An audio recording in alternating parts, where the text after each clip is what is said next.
Mining deaths in South Africa has instigated dissenting reactions among citizens who are marching on the streets demanding justice for the victims. Despite being endured with so many natural resources, some of the South African citizens believe they should have benefit from what belongs to them. Leaders in the mining industry are among those voicing their concerns, calling for justice, accountability, and safer working conditions. Now let's take a look at. People from mining communities and civil rights organizations marched through South Africa's capital Pretoria, singing and chanting as they made their way to the mining ministry headquarters. Their message: the 87 illegal miners who perished underground in Operation Valumgodi.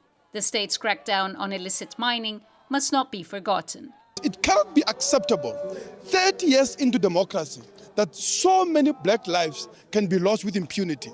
Those miners who died there were fathers, were husbands, were sons, were brothers. Today they are widows, they are orphans. Many mining communities left impoverished and jobless after mines shut down are now calling on the government to formalize small-scale mining as a solution.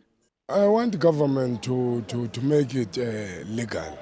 The Zamazamas, illegal miners. They must not call it illegal miners because those guys, we are trying a living. Yeah, there is no job here in South Africa.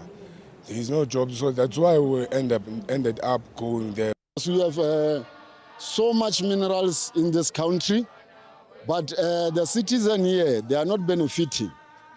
And we're not happy because a lot of people are just roaming around without work. They are not even hiring our youth. They are not empowering our women. Meanwhile, on the other side of the country, activists took to their demands to the Investing in African Mining Indaba in Cape Town, calling for action from industry leaders. While mining leaders meet inside, protesters here at the Indaba are calling for justice after the Stilfontein tragedy, demanding accountability and safer working conditions. One of the demands that's being echoed here and echoed in the Gauteng action is making sure that we view artisanal mining as a valid form of mining, is that we start making sure that certification for this type of mining happens so that it can be properly regulated, that safety precautions can be put in place and more.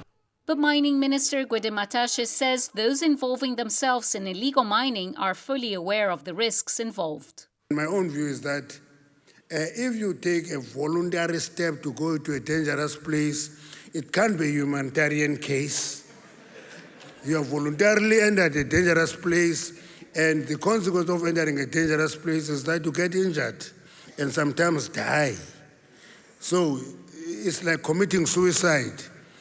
Committing suicide can be a humanitarian case. It just shows the gulf of planetary proportion that separate the elite in this country from the queer realities of the working class people in this country, who are suffering conditions that can only be described as social murder.